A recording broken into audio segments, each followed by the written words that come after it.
I want to call the meeting to order. This is the Master Plan Review Committee. Today is Tuesday, April the 9th, 2024. Ms. Sandy, could you call the roll, please? Mr. Sandifer. Here. Mr. Johnson. Here. Ms. Petrie, is that correct? Yes, that's okay. Here. Mr. Burns. Here. Mr. Hess. Here. Mr. Smith. Here. Mr. Clemens. Here. Mr. Morris. Yeah.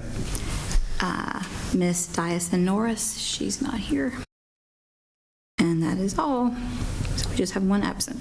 That's it, okay. Let's all stand for the prayer, please. Mr. Kenny Morrison, would you lead us in prayer, sir? Lord, we come to you to try to help our parish. Lord, just help us that we might be able to do the things that would be pleasing to you and the best for our parish. Just help us, Lord, as we try to go forward, that we might go the right directions. We ask it in your name. Amen. Mr. Hess, would you lead us in the pledge, please, sir? I pledge allegiance to the flag of the United States of America, and to the republic for which it stands, one nation, under God, indivisible, with liberty and justice for all. Thank you, Mr. Hess.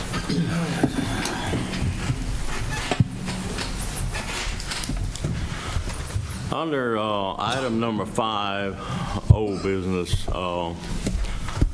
we had our building line setback ordinance that was passed a year and a half, 2 years ago by previous council. We're going to have to go back to the drawing board a little bit on that. That ordinance was predicated on state roads being 100 feet wide. Florida Boulevard was 100 feet right away, and that's what that ordinance was about. At that time, we had included all state roads, but that was vetoed by the previous parish president. So we only done Florida Boulevard, which is 100 feet wide from Delm Springs past Albany through the parish. So now, Miss Erin Sandifer, council lady from District 5, had talked about Jubin Road south of I-12, wanting to have a setback on it. So I went down and measured it, and it's only 80 feet wide. So we've got to go back to the drawing board a little bit on this ordinance to include state roads that are 80 foot wide. So the setbacks will have to change from rear and side to 30 feet, from 20 to 30, and front from 40 to 50. So plus there might be some other roads that's not 80 foot, maybe some of them are 70 foot. So we've got to come up with some verbiage for those roads that are not quite. So that's going to be a little challenge, but I'm working on that, and we'll get through with that. We'll go back and send it out to you folks for review and go before the council. So that's where we at on that ordinance. So we've got some work to do there. Item number 6, I've invited Mr. Jerome Fournay. He's the consultant hired by Livingston Parish Council and Government to update the Livingston Parish Master Plan that was implemented in 2013 and start some zoning issues, some whatever it takes to update. But I've asked him to let us go over 2 things. I'm going to move down to on the new business item 6C, and I've asked my councilman to come up and talk about that. Mr. Ricky Gall, he brought it up months or so ago that we really need a parish-wide traffic study, and I thought that was a wonderful idea. So we would like to, and also, Mr. Ricky, if you could weigh in on the Livingston Parish wide sewer district. I've talked to Mr. Jamie Fontenot, the chairman of the Livingston Parish Sewer District, about that, and he's willing to expand the sewer system, and he does have some plans to widen, add to the sewer plant on Buddy Ellis Road, to expand that plant and do anything else he can to help his parish. I do appreciate all that he's doing and lives in Parish Sewer District, but they need money. Yeah. And a lot of it's either grants or low-interest loans or whatever. But, Mr. Ricky, could you talk about parish-wide traffic study, please, sir? So my name is Ricky Goff, Walker, Louisiana, 32774 Kirbywood Drive. So Mr. Gerald and I was just talking in general, and one of the things that is a high priority from our standpoint, and we're kind of moving forward in that, is to try to figure out exactly what is the best place to spend our money. Because we have minimum amounts of money, not only from the road tax, but also when we go through the MPO. So the MPO, everybody knows, we've struggled over years to getting funds from there, and a lot of that, I think, is our fault, and I think that's being corrected now. So now what do? We need to get out there and figure out exactly what we need to help move cars through our parish and help benefit the majority of our constituents to navigate to and from work, as well as, across the parish or wherever they may want to try to go. So the only way I know of doing that is, I hate studies, but the only way I know of doing that is to do a parish-wide study, because we don't need to not look at the entire parish. We have to look at the entire parish. Right now, we're way behind from Dental Springs, Forage Club Road, Walker, Satsuma. We're way behind on putting concrete on the ground. So we don't want that to happen in our outlining other parts of the parish. Not sure how many people has been through Livingston right here, but also Albany. A lot of those corridors are starting to develop. So we need to understand what is it going to take moving forward, so we can try to go ahead and start getting some of these projects in the hopper as well. And that could be things simply as a turn lane, widen a parish road, or even widen a state road, things of that nature. So I'm going to be pushing for this traffic study. Mr. Gerald and I had talked about it.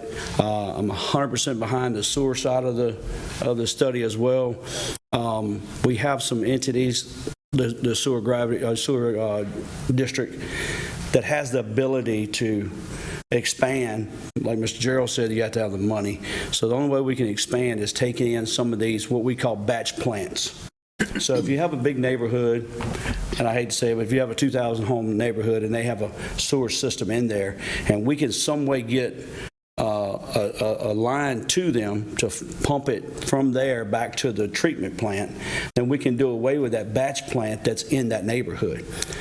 So it's important that when we approve developments, that it's done smart and it's under a situation to where we can do away with a system, and as our main system in the parish grows, we can pump it to a larger sewer plant, just like every other city and municipality does. So in order to do that, it's a funding thing.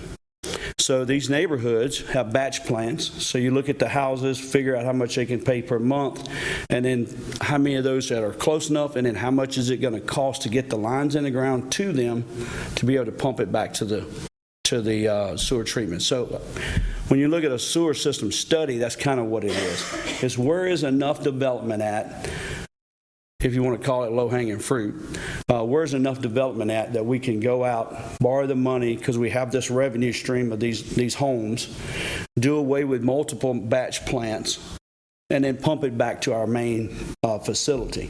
But at the same time, understand, once we get that in place, a lot of these other stragglers that are in there can start coming onto the system. So if we have a pump station, for example, that's pumping it 3 miles down the road, and then we have 2 other smaller neighborhoods that develop, then they can tie into it. Or if it's residents that want to tie into it, then they can, they have to have a manhole there, and we have to put it there, and then we have to pump it back. So it's a lot of logistics, but we have to start understanding that and trying to expand our sewer system. And I think the sewer people are willing to do that.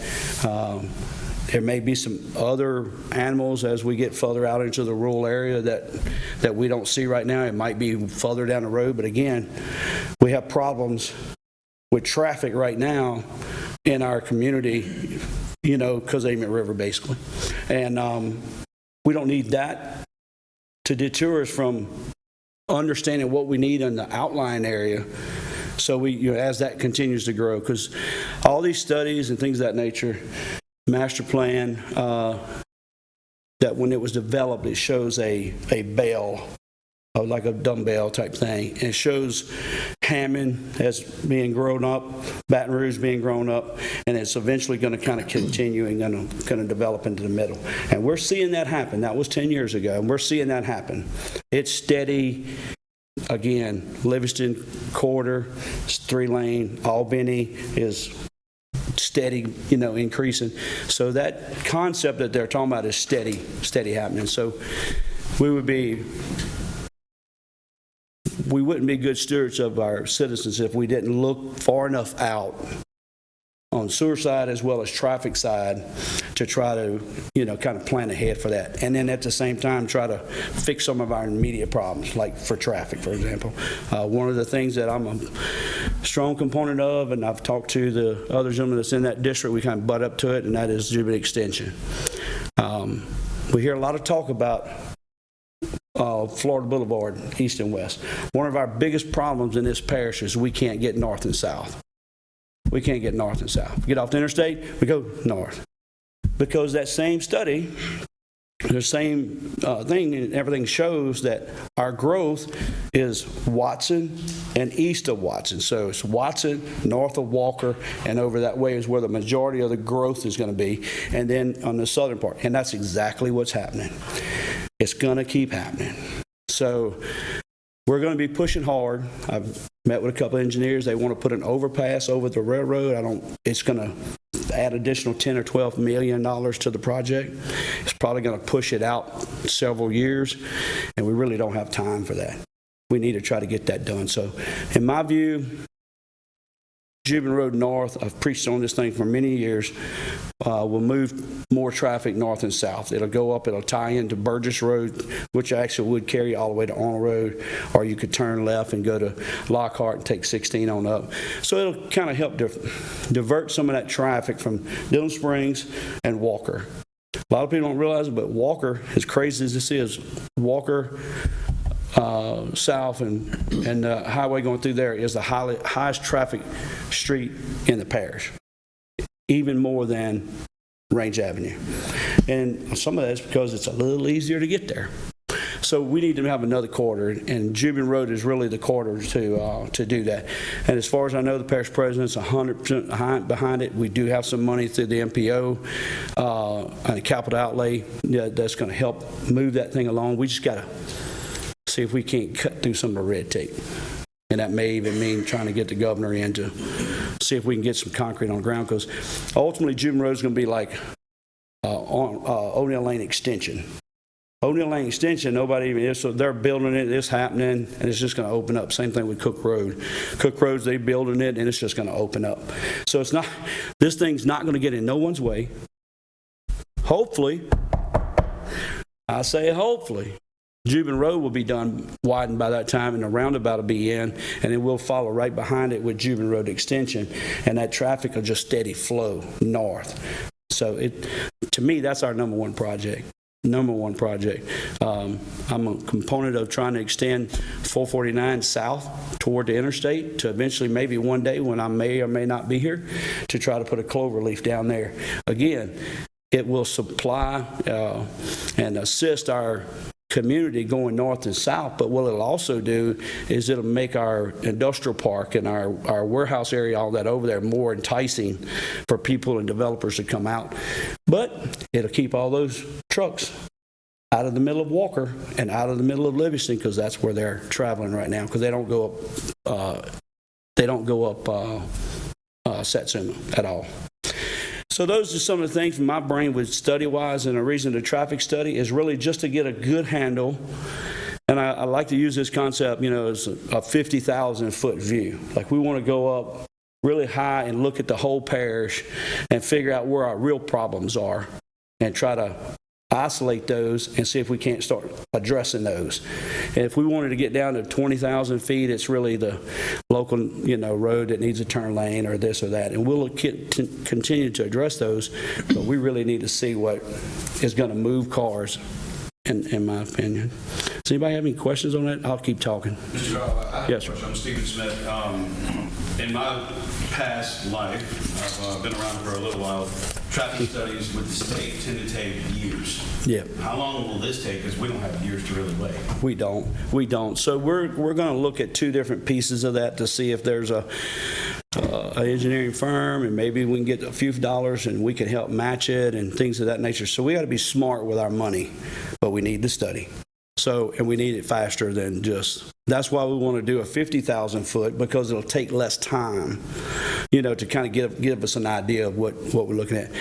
As a parish, we pretty much know where our big problems are, and we are addressing those. So we have a little bit of time to coordinate this study, but for us to really move forward, and I'm not talking about just my term, I'm not talking about just 4 years, I'm talking about trying to get something and lay it out like this master plan, get it started, and then it comes back and we revisit it and we actually get it put in place. And that's what I'm looking at here is traffic study. You have a thought of a house and you start drawing and you start planning, and it might take you 5 years before you can afford to build it, but you have an idea and it's a moving piece. So that's, the traffic study, we're going to have to put a few dollars in it from the parish road fund and try to get some matching dollars from the state and do a high level, like I said, a 50,000 foot view of it, and we don't want to waste our money, but we need to know where the real problems are. And us as council members. For Mr. Ricky? Yeah, I do. Brian? Mr. Ricky, reading our current master plan, I noticed that you're one of the signers of the original plan of the council. Appreciate that. Yes, sir. My pleasure. One of the things it called for was a summit meeting of parish sewage providers, and we haven't done that. No, sir. That's something that I believe you're in a position to make happen. Yes, sir. And we get them at least together and start work out a framework of how you connect the pieces. Yes, sir. On the two things you mentioned on highways, Jubilee Extension and the 449, I agree with you. North-south is priority one. This is something else that you can take care of in the council, is that we need to accomplish land set-asides for those to be possible. If apartments get built at the end of Jubilee Road, it's over with. Yes. We're not going to buy them out. We won't have the money. Yes, sir. It's not as critical right now at 449 interchange, but it's something we do need to set our sights on quickly. Yes, sir. That's one of the reasons why I'm here today, to make sure it's in the minutes that we have a plan for that road. So we should be able to tell anybody, no, you can't do that. But again, that's where this gentleman here comes in with our zoning and things of that nature, is to be able to grow smart and not get ourselves into a situation where just because we stamped it and said it meets all the guidelines, it might meet all the guidelines, but it's not in the right place. And that's what this master plan does. I told y'all the last time I was in front of y'all that this group is probably one of the most important groups out there, because y'all help navigate this parish.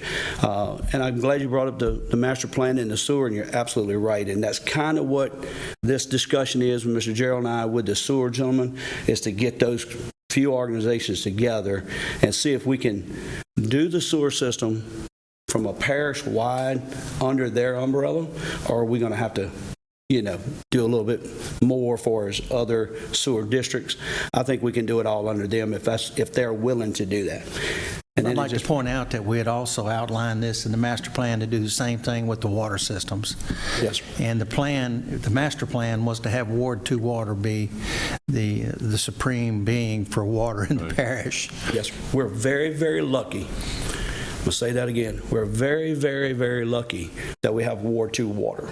Ward 2 water basically kind of is a parish kind of entity. They're not really in it for the profit and the money. They got to survive and they got to continue to grow, but they're there to provide drinking water, not there to provide firefighting water. But they've been a very good stewards of working with the fire district, because that's where I come from, is the fire department in Walker, and we cover 300 and something square miles, Watson all the way down. And the fire department has purchased hydrants for many, many years, as they expand their system, they would in turn, we purchased a hydrant and a valve, and then they would actually install it or have it installed and cover that cost. They use it for flushing, and they have their own uses for it, but it's been a very good partnership because we've had a lot better fire coverage as well. So now we've taken another step forward, and that is on our plans, we require any developer to meet a fire hydrant firefighting flow. That's not something that anybody comes up with. That's it's state and national thing, and I think it's 750 gallons a minute has to come out of a hydrant. So there's a few developments that's had problems because they can't meet that flow. Man, they get really close. But it's one of those things where you either hit it or you don't. And if you don't, then the fire district can't sign off on it. So they have had some creative things that's come of that, where they have the retention ponds and they use the water out of the retention ponds to have a pressured system. That's what we call a gray water system. So they put hydrants in, and then it'll flow the 750 and most times more. And these ponds have a large volume of water that is not a problem from a fire district standpoint. So that piece has come out to be really, really good because you still get the water in there, drinking water from Ward 2, and they're going to continue to supply, but these developers have another option to be able to get water at the right flow that the fire districts need so we can keep your insurance rating down. And right now it is down. Can you come back at our next meeting in May or to talk about water? We've asked Mr. Jerome to come. Gotcha. We need. I told you I'll keep what talking. you're talking about is very important. But we need to, if you don't mind. Yes. So Okay. the study itself is really just that. It's just to kind of see where our problems are. Sure. So we can kind of. Sure. I have a quick question. Well, very much so I agree with the sewer, and as far as the batch plants buying them up, and when we had the meeting with the sewer department, one of the things I just wanted to know, and I can ask them, but I wondered if you knew or anyone else, when they do buy up the batch plants, and they get the force main. Mr. John, could you come up to the mic, please, sir? John Mangus, let's see, 13065 Catahoula Drive, Denham Springs, Louisiana.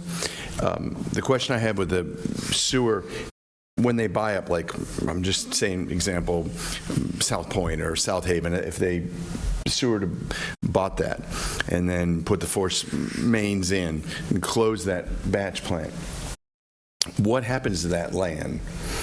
Because I would like to see that land set aside for green space or whatever. Be honest with you, I don't want to see it turned into more homes because it's already a built subdivision, and that would be ready-made, green space. Right. So I just wondered if anybody knew the answer to that, or it's an Tell ordinance. you what we're going to write. do, Mr. John. We're going to have sewer on every agenda. I'm telling you to talk about sewer in long. Okay. And I'll reach out to them, but just Sure. think about it. It might be a way. Ms. Ricky, you okay? Yeah, I'm good. Okay, listen, I do thank you for coming, and we want you to come back over and over and over. You have a wealth of knowledge. I just want to say one more thing before I turn it over to Mr. Jerome. Under 6B, I did not put the laws in specific for Louisiana State Revised Statute 33, other than to say I'm going to let Mr. Jerome do that because that's his area of expertise. The only thing I want to say is that when zoning maps are introduced, it has to go by state law to the Planning Commission for public hearings and the Planning Commission for approval before it goes to the council, and that's state law. But the particular laws, Mr. Jerome can refer to that when he wants to. I want to introduce Mr. Jerome for he has been hired by the parish to help us update the master plan and include traffic studies and sewer and water and et cetera. And so if Mr. Jerome, his back is hurting, he wants to speak from the chair, so that's fine with us. He's being recorded, so. Thank you, got Mr. the Burns. floor. Yeah, thank got you, the floor. and members of the committee, it's a pleasure to be here. Jerome Fournier, planning consultant with JPF Planning Consultants LLC, 5647 Canal Boulevard, New Orleans. And I just want to let you know that part of my contract with the parish, it's a very small contract at the very beginning, and it's to look at your master plan, your zoning ordinance, your land development code, and look at where those things need to go in the very near future to make updates and make recommendations to the council, as well as the planning commission on how those things can be adjusted, modified to accommodate the growth in the parish. I think probably all of you have recently seen this new map that came out that was on the Advocate front page, as I recall, and it showed all the parishes in the state, and it showed those that have lost population by a certain amount, those that have lost a little bit, those that have gained nothing, and those that have increased population a little bit, and those that have increased the most. And Livingston Parish was a dark color because it had gained population more than any other parish in the state of Louisiana. And that's an accomplishment for you as a parish for economic growth, but it also has its pains, as you know, and that comes with traffic, comes with sewer, it comes with drainage, and everything else. Just a little intro, I was the planning director for Ascension Parish for 7 years. I started there in 2016, and June of 2016 and in August of 2016, we had the Great Flood. And they said, Jerome, you got to deal with FEMA. And I'm like, oh, thank you. So we did it. We accomplished it. We had a lot of growing pains at the time, but we moved through that, and we did. Livingston Parish was hit, if not harder than Ascension, probably the same. We had approximately 15,000 homes that had taken water. And about 1,500 of those, through FEMA's regulations, were deemed to be substantially damaged. So we had to go in and inspect 15,000 homes. We ended up getting on board with FEMA's program. They paid for the inspectors, and we accomplished that goal. And I hope to work with you guys on similar things, and hopefully not with a flood, but just trying to get the drainage things in order. Again, my look was to look at some of the issues that are accompanied, but I wanted to say one thing. Mr. Burns gave me a copy of this. This is your master plan. I hope everybody has a copy. This is a good document, let me tell you. There was some effort that was put into this in 2013. They did a very good job. I was very impressed when I read through this. And if you get through the back of it, and Mr. Ricky already referred to the traffic. You have a major street plan that's outlined in here.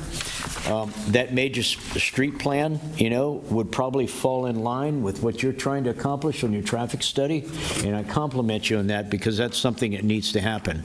It also has the master land use plan, which is this map right here, the very end of it, all right? What the master plan does is basically plan out how you would like to see the parish develop. This was done in 2013. Obviously, it's old.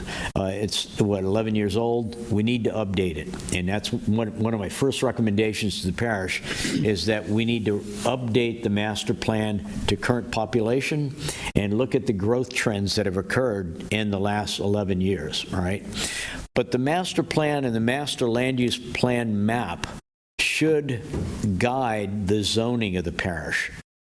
And I see a little disconnect when I looked at your zoning ordinance, and I've looked at the zoning maps for those areas of the parish that have had zoning occur within the last year. And there seems to be a little bit of a disconnect between the two. The plan shows where we want growth to occur, how it's to grow. The zoning implements that plan. And so zoning is an ordinance. The plan is a plan that's approved by the Planning Commission, right? An ordinance needs to be approved by the parish council, and that's where your zoning comes in, right? So, and the things I've looked at in the zoning ordinance, just to give you some of the comments that I shared with the parish president last week, the zoning ordinance has, and these are just some of my notes, the zoning ordinance, every zoning category that you have in that zoning ordinance has, excuse me, convenience stores. So, if you got an industrial park, you have the ability to put a convenience store. If there's a residential area, you can put a convenience store. I don't know why convenience stores are in every one of the categories, but it is, all right? With the gas station. And that's something we need to do. With the gas With station. gas pumps, you're right, yeah, absolutely. Gas pump, with or without gas pumps, There's one exception, Division 16. okay? Okay. I didn't see that one, but yeah. And another thing with the zoning ordinance, we find there's no real definitions in the zoning ordinance. And, oh, by the way, and you can find the zoning ordinance in your other document, which you can find online, and that's called the Land Development Code. It's this thick. It's in the parish ordinance. You can find it on the website with the parish council. There's a link to the ordinances in the parish, and it begins at Article 3, Land Development Code, and in that, it has the zoning ordinance, all right? So you can read through that. It's very detailed, but it needs a lot of updating, especially as it relates to the land use plan, all right? So again, definitions, we need definitions. And I think, frankly, and this is something we'll look at when we go into the update, we really need to look at reducing some of the zoning categories. There are just way too many of them, it seems, there's a number of different residential categories that we need to look at and kind of consolidate those, all right?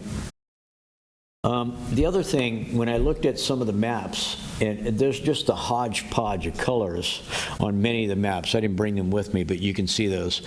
And it appears that when the zoning maps are put together, the consultant who did this, and I'm not knocking a consultant, I'm sure they did a good job as best they could at the time, they looked at the existing land uses.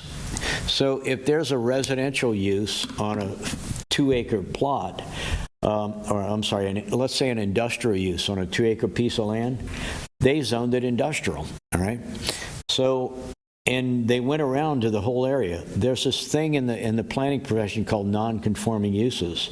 So if there's a non-conforming, if there's an industrial plant on a particular road and it's only 2 acres in size, you don't have to zone that industrial. You could have it zoned residential, covering the neighboring area, this whole thing, and they will stay like they are. Nothing's going to change. They can continue their operation.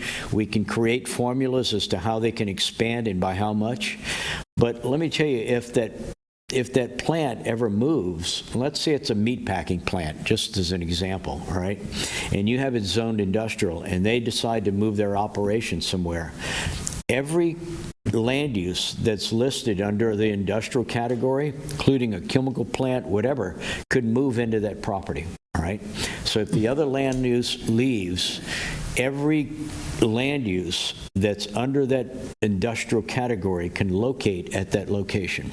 If it's non-conforming and they leave, it reverts to the less intense use, let's say residential as an example, all right? So that's one thing I'd look at in the zoning ordinance as well, all right?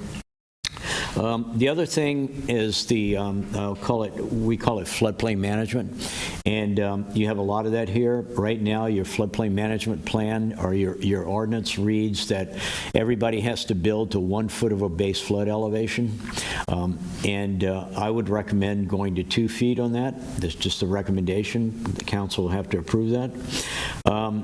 And one of the things that we did in Ascension, right at the end of my tenure, is that we had an area that's between what's the Laurel Ridge Levee, which protects those residents west of the Laurel Ridge Levee, and the Amite River. And that area is considered by the State Department of Natural Resources part of the coastal zone. Livingston Parish has a large area that's within the coastal zone. Now, I'm not recommending this for Livingston, but as an example, what we did in that area, we created a zoning category that says a minimum 5-acre lots, and you could not use any fill to elevate your home within that area, all right? And so that's another thing we'd like to look at with the parish, is look at your fill ordinance and how that's to be implemented, all right? So again, fill basically is just taking dirt, piling it up, and you put a foundation on that, and you build the slab on grade home, all right? Alternatives to that are built on pier and beam, where you draw pilings in, you put piers out there, and you put beams, and you build your house that way. My house in New Orleans is that way, and many of the houses there are. It's an interesting way. You can do some really beautiful homes that way. But when you put fill on a property, it basically takes away capacity within that floodplain. So what we did in Ascension is that when we put together our fill ordinance, we limited it to 3 feet.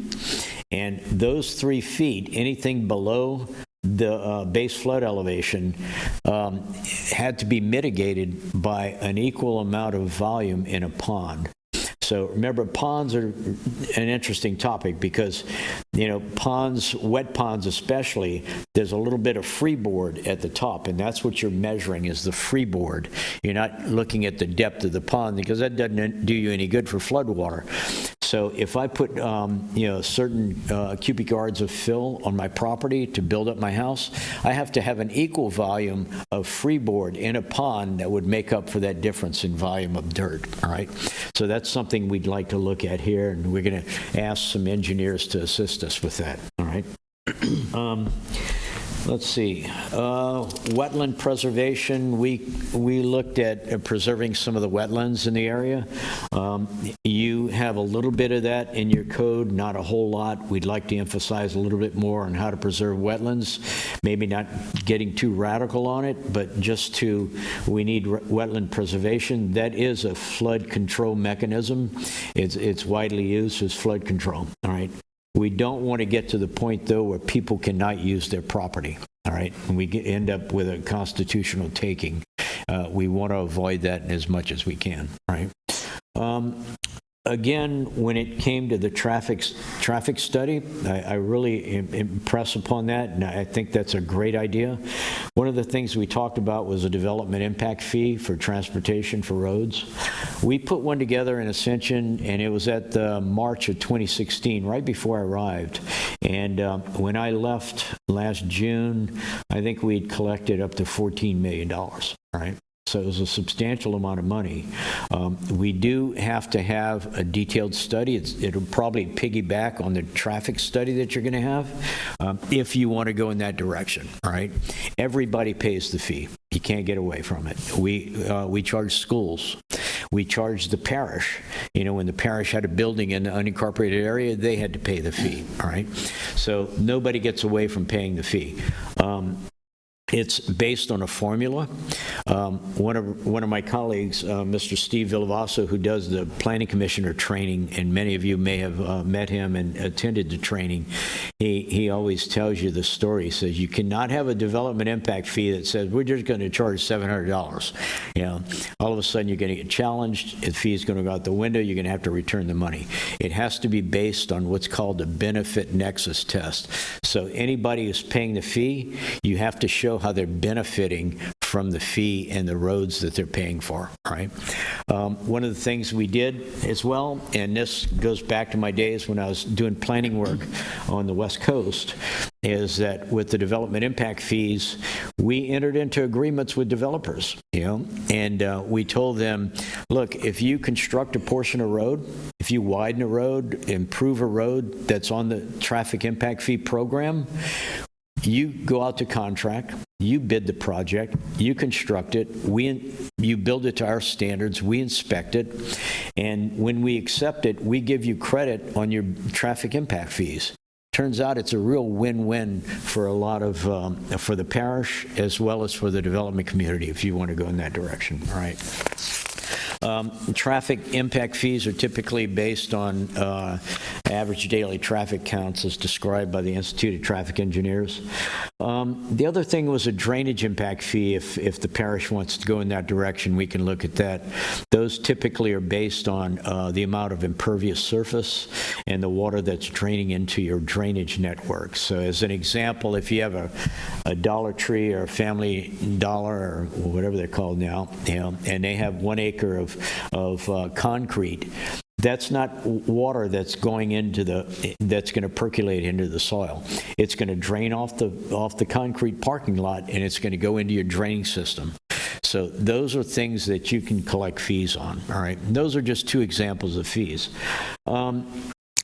Right now, Ascension Parish is renewing what's called an infrastructure development district, and it's in Baton Rouge right now. It's getting renewed. They have offered for Livingston Parish to piggyback on that. And what happens there is that whenever a new subdivision comes into play, the developer has to make a decision whether the roads are going to be private or whether they're going to be public. If they're private roads, they stay private roads, and the HOA maintains those roads. If they decide to have those roads public and they're entered into the parish road system, they have to create an infrastructure development district on that property, and each homeowner pays a yearly fee on their property tax bill anywhere. You can create the formula however you want. But, it's probably around $200 a year that goes into a fund, and that fund is used to repair those roads within that subdivision, right?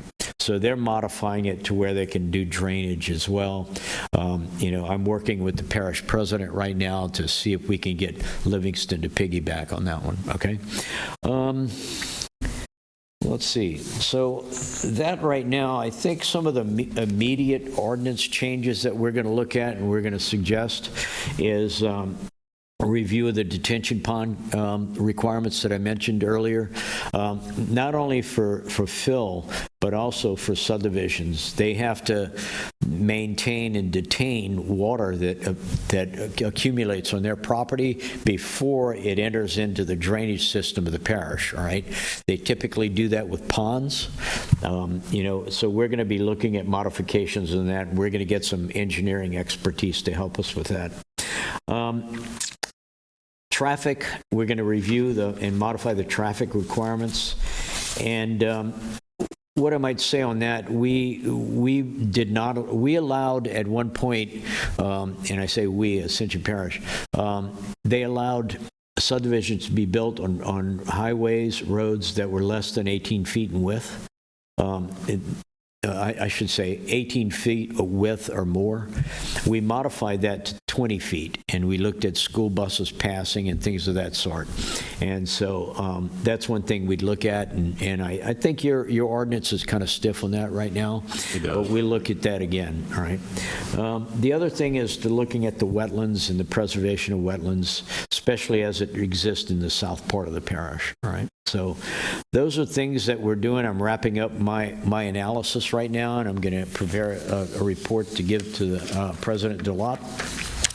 And, I'd like to kind of open it up for questions and see where you guys would like to go, and I'd like to get any ideas from you guys. To tell you, it's not on the agenda, but we have worked on some road priority lists only within the economic corridor, and we have 17 of them, and we need to branch out and go parish-wide with, for example, in Watson, past the school, 3 miles, and other roads.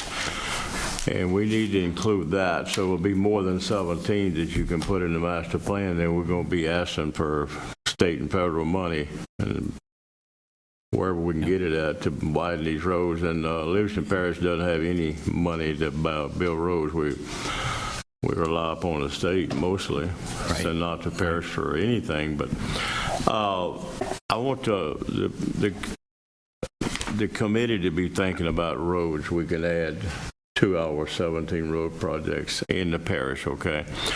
Even including parish roads, okay?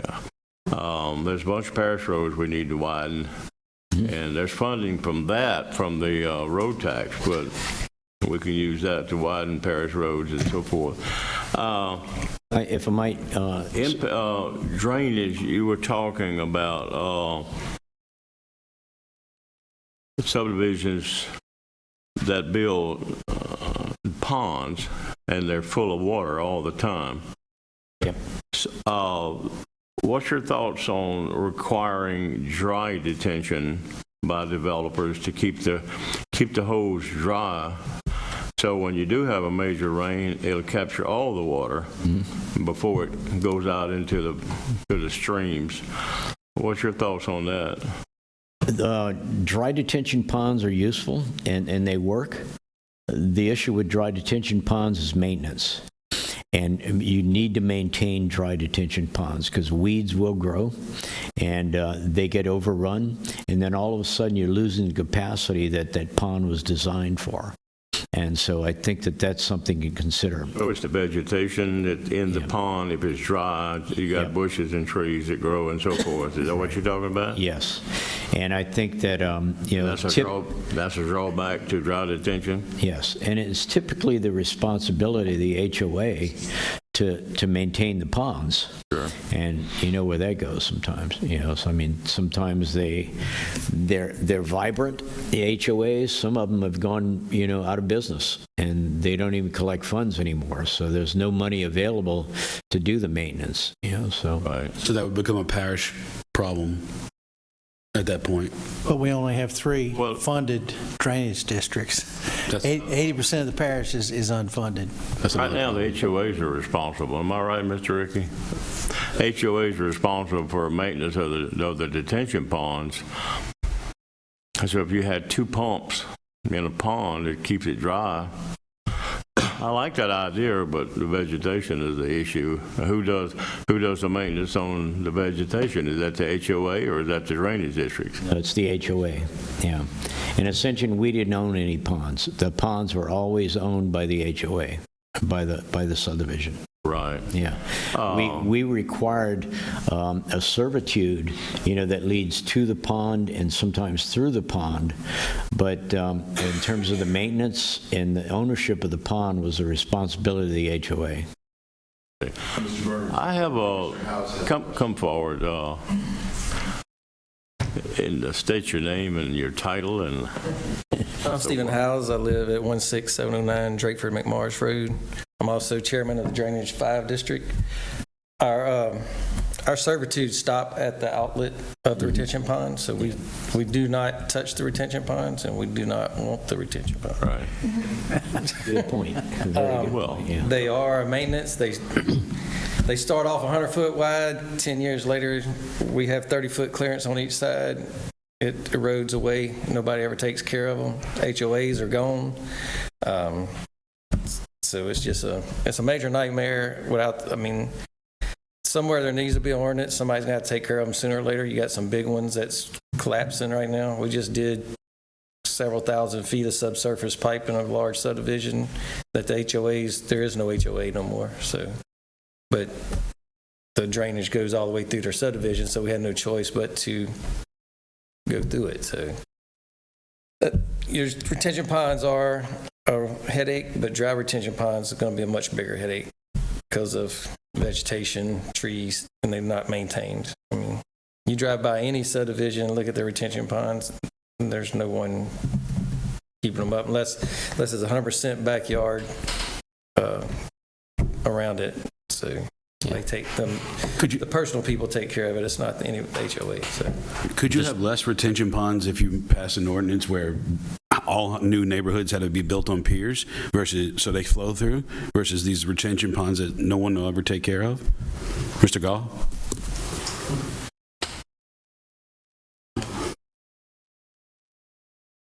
Couple different thoughts. I'm 100% behind partnering with Ascension and having that fee on their tax bill each year to take care of your own streets. For example, and that would be any future developments. They come in, they build, and that fee would go on their tax bill each year and would accumulate, and the parish would facilitate those dollars so they didn't have like their own checking account to take care of the roads and stuff in their area. And that's something we possibly could look at to help with the retention ponds in the future, if that was to get done. They're not going to take care of it. The HOA disappears, but we could lean on the gravity drainage districts and pay them per pond or something of that nature out of that fund. I think that's an option. The question that you had is, we brought that up as well, having a certain amount of field no matter where you're at in the parish. If you hit a certain amount of field, after that point, you need to go to pier and beam. One of the problems with that I have understood, Mr. Jerome can correct me if I'm wrong, is that if you try to Loma out, which is if you have flood insurance and you're at a certain elevation, you can pay engineering, things of that nature to shoot your elevation and that you're out of the flood zone, and you can file paperwork with the federal government. And this is crazy. You can file paperwork with the federal government and say that the base of your house is out of flood zone. My house is lomaed out. But if my house was on pier and beam, it's not. Because the statement is that where your foundation, in pier and beam, they don't consider that as a foundation. That's the craziest thing I've ever seen. The next thing is they pay thousands of dollars, millions of dollars to raise homes. Those people can Loma out because they raised the entire foundation up. So we're going to try to get Mr. Graves, he loves projects like this, to look into that and see if there was a way that we could actually say that if they are at a certain elevation that they can Loma out. So we have a win-win then. Anywhere in the parish, if you had to bring in more than, let's say, 3 foot of fill, that's a requirement that you go to pier and beam. Kind of something in that craziness category. The requirement is you have to go to pier and beam. So it doesn't matter if it's in the low-lying area or the upper area, but we may end up having to just do it in the Coastal zone? the natural, The coastal zone. the coastal zone. We may have to just do it in the coastal zone. But that's one of the problems with it. So to address the ponds, I think we could probably do that if we can. And I'm 100% behind moving forward with that. And I got more into that because of this development that is on Buddy Ellis Road, a couple thousand homes. And they are a development district. So the water, if I'm not mistaken, don't hold me to it, but I'm pretty darn sure that the water challenge you see off the interstate, they help pay for, because they needed a water source underneath the interstate to supply them. So the town of Walker supplies their water. Also the sewer side of it. They have a lot of homes, so they don't have batch system. They're going to tie into the city sewer. But city sewer's on the other side of the road, other side of the interstate. So they pay to get that sewer, if I'm not mistaken, underneath the interstate. So these developers come in and they assess that fee when you buy your home. You know it up front. And then you pay a certain amount for things. So part of that is also to help with the traffic and the roads and things of that nature. So we're going to try to work with them to see if we can do some help with Buddy Ellis Road from where their development is out to the highway, et cetera. So I think those things have a great place, because if you're going to come in and you're going to build, we want it as minimum impact on the rest of the people as possible. So you kind of take care of your own little neighborhood. I'm gonna shut up. If I might piggyback on that. Does because- anybody else have a question to Mr. Jerome? Yeah, one. Well, I just want to may I make a comment on what Mr. He just said? There are two types of detention. One is mitigating the fill that you put on the property, and the other detention is to mitigate the rainfall and the water that's coming on that subdivision, right? So there are two different things. You can use the same pond to accomplish both and to mitigate both, but the pond has to grow in size to accommodate both, all right? What he said is absolutely right, and I've had conversations with some of the federal, congressmen that represent us, is that, yeah, if you build a house on pier and beam and you build one on fill dirt, you can Lomer this out, and Lomer is called a letter of map revision, and it's a -F fill by using fill. So you're modifying the floodplain, and you're taking yourself out of the floodplain by using dirt to modify it. You cannot do it with pier and beam, and that's an issue. That is a big issue. You're not going to see the development community embrace pier and beam technology. I'll guarantee you that right now. Yeah. So One of the things that we have pushed for in this master plan committee since 2019 is to get funding to do a parish-wide drainage study. And we did get, in 2019,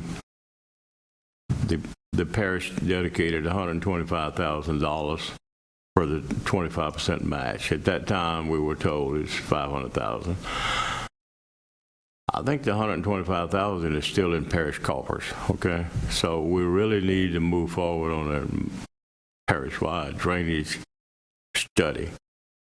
Is that part of what you can do or advocate in your plans, or Well, how I does can that certainly work? advocate that, but we're going to need an engineer to absolutely assist with that, you know. Well, I can see drainage is going to be a big issue. Yeah, and it All will, right. and it's a big issue in all of South Louisiana, for sure. Right. Yeah. Especially with what we dealt with in 2016. You know, everybody still has that fresh in their mind, you know, I think. So, We absolutely need parish-wide drainage and sewer. I mean, we're behind the curve on both of those. I think we lived in Ascension in 2000, and they were talking about parish-wide sewer at that point, and I'm pretty sure they still aren't there in 2024. They're so- still talking about yeah, it, actually. yeah, so I mean, Yeah. we start it now, we Yeah.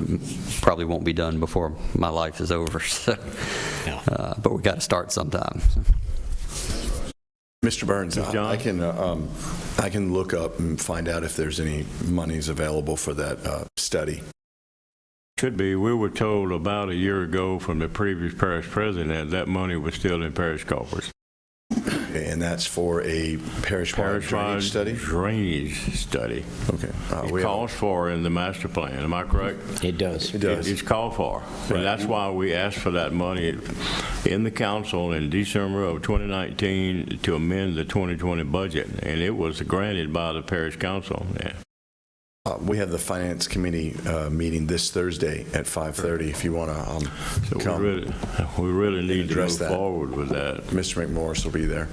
Well, all these studies take a long time, like Mr. Sandifer said, but you got to start somewhere with these studies, and they might not be completed in a year, but maybe they'll be completed after zoning is implemented, but they need to move forward even after zoning is implemented. This committee is long-term. Right. To address Mr. Smith's question, when I was running for election, I sat down with several developers and several of the engineering firms, and I asked the question, and I was told, and I don't want to do the abbreviation because IDD sounds terrible, but yes, that's what they directed me to, and these individual taxing districts. What I studied in some of the West Coast, especially Northwest part of the country, they would have developers put into, lack of a better term, a kitty, basically. They would say, look, we're going to develop an area. And like we know, we talk about free market, but there is no free market in development of homes in Livingston Parish. So there's basically two companies and sometimes a third, and that develop most of our subdivisions. We can require through ordinance that they put aside a certain amount that's either directed to a gravity drainage board, to the parish, or to HOAs for the maintenance, because you can have all the hydrologists in the world and they can tell you that those wet retention ponds are going to retain so much water, but once they silt in, it's running straight out. I can guarantee you in my subdivision, I have video of it in 2016, we never flooded at all. That pond, our wet retention pond, was lower than it will be after a major rain event, like minor rain event, I should say, like tonight or tomorrow. It'll be higher then. So that water, all it did was flow straight through. And so whatever amount it was supposed to hold, it didn't do it. And that's what we had was in Ascension and Livingston was backwater flooding. So, I mean, the developers, they're going to do what we require them to do. Just the mechanisms of it. Is that? Sure. Yeah. Thank you. Thank you. Mr. Fournier, I had a question for you. Yes, sir. On our existing master plan, in existing land uses, it states that there's no reliable database of existing land usage in the parish. Basically, they flew around with an airplane, took pictures, and guesstimated. Yeah. Do we have a plan for estimating land usage currently? Well, that'll be a part of the update. You know, we're gonna prepare an RFQ, or a request for qualifications from qualified firms, and that will be in the RFQ. You know, that they will be doing that. Now, aerial photography is quite good to use it, but you also need to do what's called windshields, and just drive down the road and do some windshield surveys as well. You know, so aerial photography coupled with windshields, and you're going to get a pretty good look at what's in the parish, right? So, yeah. One thing I wanted to interject with, in reference to the drainage side of it, and someone else made reference that we have a large portion of our parishes doesn't have a drainage district. They have a drainage district, but it's unfunded.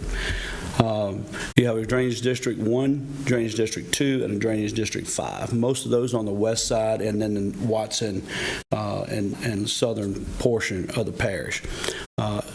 The constituents passed a millage to fund them. In fact, Gravity Drainage District 5 has a millage that's coming up 26, I think, of this month. And I would ask anybody who's out there in Wonderland to support that, because you get a lot for your money. It's kind of like the fire department.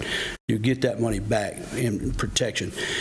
But the reason I brought that up is Gravity Drainage District 1 is by far way out front from a drainage district standpoint and what they've been able to do. And they created a model, and they spent some money. It's almost like a drainage state, but this is a model. They actually enter information. If we move this canal from 4 feet wide to 6 feet wide and 4 feet deep, they can put that in this model. Takes a little while because it's a lot of data for it to generate it, but they can put that in the model and tell where that water is going to go downstream, what's going to happen downstream. So since that time, theirs is really like pinpoint. I think they surveyed and checked the elevations like every 500 feet on a lot of their laterals. So it's very detailed. Not just driving down the road, it's very detailed, so we might want to get with them as well. So the Gravity Drainage District 2 since then has moved forward with that same model. So you have the same engineer that deals with this, so they will be able to take those models and hook them together.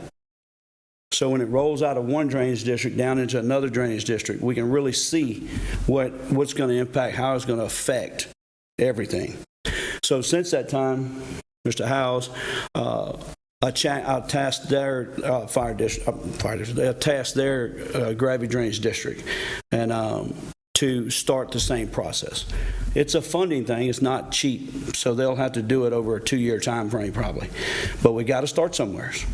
And so what it'll do is it'll do the same thing. They have a different engineer, but I've got those 2 engineers. I really did. Both of them sat down together, just the 2 of them, and they worked out what needed to be done, etc. So they're moving forward with that. So all 3 drainage districts, at some point in time, as we continue to add to it, both 2 and 5, will have a model that they can flow through the whole thing. So what my hopes are is at some point in time that the Gravity Drainage District 8, which is the unincorporated area, that they would see the benefits of what's going on that side of the parish with that and support some funding mechanism on that. But in the meantime, the parish needs to do everything we can do to kind of help along. So I'm going to ask the council and ask the parish president to look into us doing that same model for the outline area, maybe not every 500 feet, maybe every 2,000 feet, but at least we'll have some data for the outline area that doesn't have anything to support it, because the DPW is the one that cleans those ditches now. So again, we could put that model in there and that information in there, and then hopefully it'll be a benefit to the master plan as well. So your Gravity Drainage Districts are doing an absolute outstanding job for you. So I just want to share that with the model part of it. If I might expand on that too, because I've seen those models. And when you have a development that comes into the parish, as an example, let's say a 250-unit subdivision, they can provide the detailed computer drawings of that subdivision. They can plug it into the model, and that will show you the impact that that subdivision is going to have on downstream drainage features. Somebody say smart growth? Yeah. We're moving, people. Yeah, We're getting there. Now, it does, getting there. you're right, it is expensive, because one of the things they have to do, they're measuring all the culverts, because they need to know what we have downstream. If a culvert's undersized and that subdivision can impact that culvert, we need to know that before the subdivision's approved, of course. It's like a flat tire on your car. Yeah. It's expensive, but it's a necessity. You got to have it. And that's kind of the way these things are. And I'll use an example, and I'm going to shut up, Mr. Jerry, I promise. Gravity Drainage District 1, a railroad come through right there in Dillon Springs, and when you cross that bridge going into Dillon Springs, you notice that drainage ditch is concrete all through there. So the railroad come through and said they're going to redo their trestle or whatever you want to call it across there. So they kind of had their own thoughts on how they were going to do it, and it was going to impact the flow. So the engineer said, no, we can't do it that way. We're going to have to do this. He's like, yeah, that's what we're going to have to do. So ultimately, at the end of the day, the person that had to make the decision was the railroad's engineer to say, yes, go build it the way the man said, because he said, here's the model. If you don't build it the way it states, you're going to impact negatively. So you're going to be responsible. So that engineer's not going to put his license on the line, nor is he going to put the railroad on the line. If anybody knows anything about the railroad, they're pretty tough. They're pretty tough. So they built it according to the way it was supposed to be. They actually ended up putting riffraff, and he's like, oop, that ain't going to work. So they fixed it. It's done correctly. And it's done correctly because of that model. So, Thank you, Mr. Reagan. thank you. I got one question, and then we'll see what, maybe the committee has some things to talk about too. What is the timeline going forward now for your group? Okay, honestly, it's not just you, it's other people that you're going to be hiring and working with that do maps, et cetera. What is the timeline on updating the master plan and zoning, and do you have a timeline, or is that kind of like fluid? Or the first phase of my project is just about complete. I have to give President Delott a report within the week or two, and then we're going to be going out on the street with an RFQ in order to hire the consultants we need to update your master plan, work on the zoning ordinance. So I'm hoping we can get somebody hired within the next 30, 45 days, something like that. Yeah. I don't know. You have to talk with the purchasing department and find out what the bid procedures are for the parish. I'm not familiar with them, all right? But as soon as we can, we want to get somebody out here and do some work with us. So we're going to hire a consultant to update the master plan? Is that you, or is that someone else? That'll be someone else. Someone else. Okay. And I'll be acting as project manager on behalf of the parish. So a firm to update the master plan, work on the zoning, and make the corrections in the zoning that we need. Actually assist each of the council members with the zoning of their districts, if that's the direction the council wants to go. And then we'll also need some engineering expertise to help us with the drainage and the traffic, as we just talked about. So it's an ongoing process. I think what we can do initially is to implement some ordinances immediately with the council to get some things going and put some safeguards in place while we still have that one-year moratorium that we're working within. Yeah. Well, we would like for you and your group to expedite. I know. Updating the master plan and updating the zoning maps before the moratorium ends, if possible. We would definitely like to do that. Anyway. And the reason I think that it's possible to do that within that time period is because you have a good start here. I was very impressed with what you've got in place already. Good. And we went out when we did ours in Ascension. We hardly had anything to work with. So we almost started from scratch, I mean, pretty much from scratch. But we do need to go out to the public. We're going to have a series of public meetings. We want public input. We don't want this to be done isolated, so that takes time, scheduling meetings and doing presentations and things of this sort. Well, if there's anything that we can do, our committee, to help you expedite, okay? Well, I hope to be working closely with you guys, and I'm very impressed that Livingston has this committee going, because I haven't seen this before. How often you can come back, but we would welcome you at every meeting, Okay. if you possibly can. I'll come when I can, absolutely. All right, that's Yeah, good I'll enough. give you that as a promise. Do y'all have anything that y'all want to ask Mr. Forney? Anybody in the committee? Mr. Sandifer, anybody?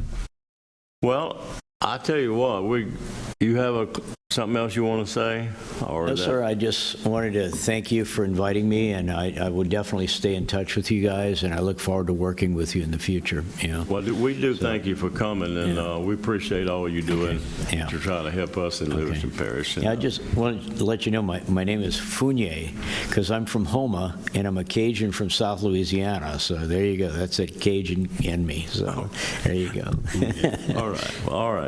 I Nobody else have anything enjoy to being say? here. Thank you so much for the invitation. Okay, well, anyway, unless anybody has anything to add, meeting adjourned. Thank you.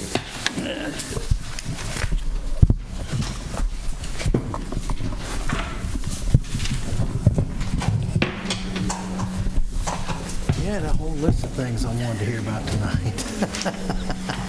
And we covered them all. You need this book. Is it just the master plan? You can print one out. I got one I got one. somewhere.